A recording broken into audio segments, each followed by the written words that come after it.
যে টেক্সাসের ইউনিভার্সিটির একটা অংশ দেখে আমার খুব ভালো লাগছে। সেটা হচ্ছে এই যে দেখেন, আমাদের সেই বাংলাদেশের বিখ্যাত গন্ধরাজ বা গাঁদা ফুল। একটা সময় রাজশাহী ইউনিভার্সিটির ক্যাম্পাসে একটা রোড ছিল, প্যারিস রোড। সেই রোডটা আসলে সারা বাংলাদেশে সবাই নাম জানতো রাজশাহী ইউনিভার্সিটির সেই প্যারিস রোডের কথা। আমার সেইটা মনে পড়ছে, এই রাস্তাটা দেখে আসলে আমার সেটা মনে পড়ছে যে এই রাস্তাটা আসলে এত সুন্দর, এই রাস্তার নিশ্চয়ই একটা কোনো নাম আছে। হ্যালো প্রিয় বন্ধুরা, সবাইকে শুভেচ্ছা জানাচ্ছি। এই মুহূর্তে আমি আছি টেক্সাসের রাজধানী অস্টিনে। অস্টিন ইউনিভার্সিটি অফ টেক্সাস, যেটা সবচেয়ে নামকরা, আমেরিকার দ্বিতীয় বৃহত্তম এবং দ্বিতীয় নামকরা। এবং এখানে আসার মূল কারণ বা এখানে আসার মূল উদ্দেশ্য হচ্ছে এখানে প্রচুর পরিমাণে বাংলাদেশি স্টুডেন্ট আছে। এখানে ভর্তির নিয়মকানুন বা কীভাবে ভর্তি হওয়া যায়, এখানে মূলত কীভাবে স্টাইপেন্ড বা বৃত্তি পাওয়ার সুযোগ আছে, এখান থেকে পড়ালেখা করে কীভাবে পৃথিবীকে লিড দেওয়া যায়, তার বিস্তারিত তথ্য আপনাদের সাথে শেয়ার করবো। আশা করছি পুরো ভিডিওতে আপনারা আমাদের সাথে থাকবেন। দুই পাশে তার ঝান্ডা ধরিয়ে রাখছে, অর্থাৎ এটা একটা পার্ট, ক্যাম্পাসের একটা পার্ট। নারীকে তারা নারী স্বাধীনতা বলেন, যা কিছু বলেন, নারীকে তারা সেই স্বাধীনতা দিয়েছে। ক্যাম্পাসের এই পার্টটায় আমরা আসলে একটা পরিবারকে দেখতে পাচ্ছি, একটা পরিবারের স্কাল্পচার এখানে শোভা পাচ্ছে। এটা হচ্ছে স্কুল অফ বিজনেসের সামনে। স্কুল অফ বিজনেসের গেট হচ্ছে এটা, শিক্ষার উন্নয়ন বা মানের উন্নয়নের জন্য। এই যে এই পাশটা দেখতে পাচ্ছি, এই পাশটা আসলে পুরোটাই হচ্ছে রিস্ট্রিক্টেড এরিয়া। ইউনিভার্সিটির ভেহিকেলস বা ইউনিভার্সিটির যানবাহন ছাড়া, নির্ধারিত যানবাহন ছাড়া এখানে কিন্তু সব রেস্ট্রিক্টেড করে দেওয়া হয়েছে। অর্থাৎ এখানে শুধু পারমিটেড গাড়ি, যেহেতু এখানে ক্যাম্পাস, সেই ক্যাম্পাসের কারণে পারমিটেড গাড়ি ছাড়া অন্য কোনো ভেহিকেল বা অন্য কোনো যানবাহন এখানে চালানোর সুযোগ নেই। যে পাশটাতে যাচ্ছি এটা হচ্ছে আসার দিক, আর ওই পাশটা হচ্ছে যাওয়ার দিক। ক্যাম্পাসটাকে সুন্দর রাখার জন্য, মুক্ত রাখার জন্য দেখেন কি সুন্দর ব্যবস্থাপনা।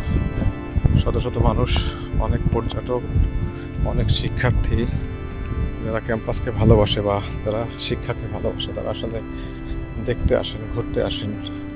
ইউনিভার্সিটির জিমনেশিয়াম দেখেন বিশাল আকারের।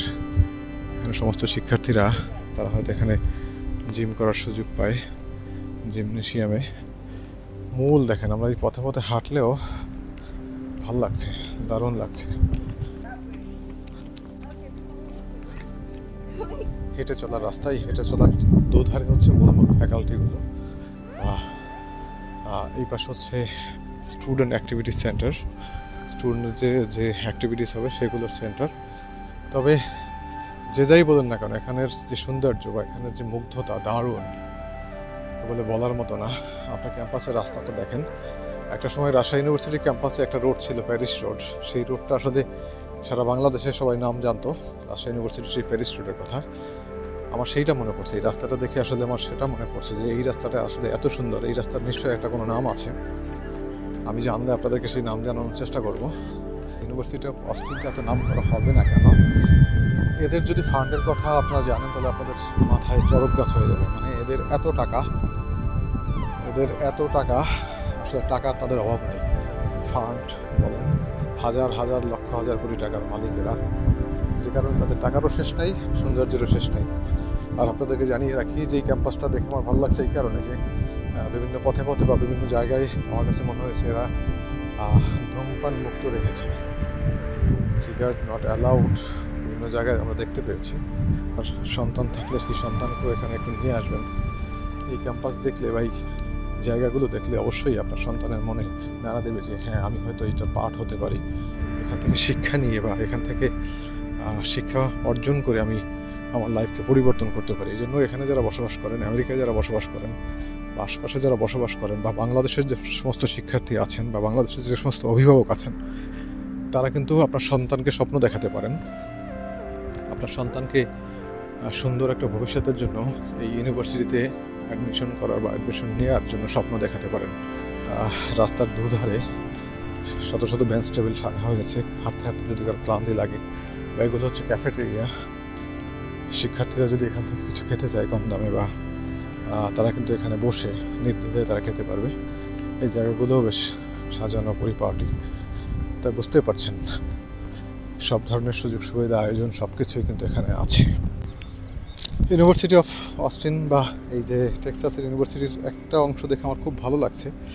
সেটা হচ্ছে এই যে দেখেন, আমাদের সেই বাংলাদেশের বিখ্যাত গন্ধরাজ বা গাঁদা ফুল। আমরা যেটাকে গাঁদা বলি, সেই গাঁদা ফুলটা তারা সাজিয়ে রেখেছে। গাঁদা সহ অনেক ফুল আছে এখানে। আপনারা দেখেন কি সুন্দর করে ক্যাম্পাসটাকে সাজানো হয়েছে, বা কি সুন্দর করে তারা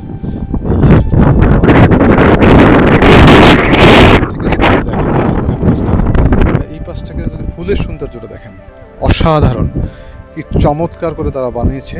এই যে এটাকে দেখে আমার মনে হচ্ছে শালগম পাতা, ঠিক শালগম পাতার মতো, কিন্তু দেখেন কি সুন্দর কালারটা, দেখেন কি চমৎকার একটি কালার।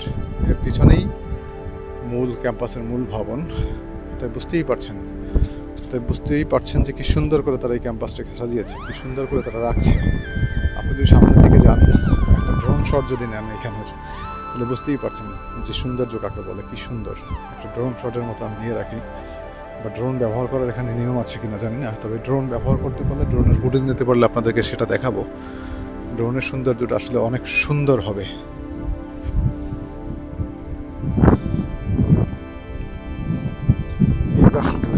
এই পাশ জুড়েও দেখেন বিশ্ববিদ্যালয়ের ফ্ল্যাগ উঠছে, আমেরিকার ফ্ল্যাগ উঠছে, আর শিক্ষার একটা ফ্ল্যাগ উঠছে। 3 ফ্ল্যাগ নিয়ে তারা সাজিয়েছে, দেখেন 3টা ফ্ল্যাগ দিয়ে তো এই জায়গাগুলো সাজিয়েছে। দারুণ।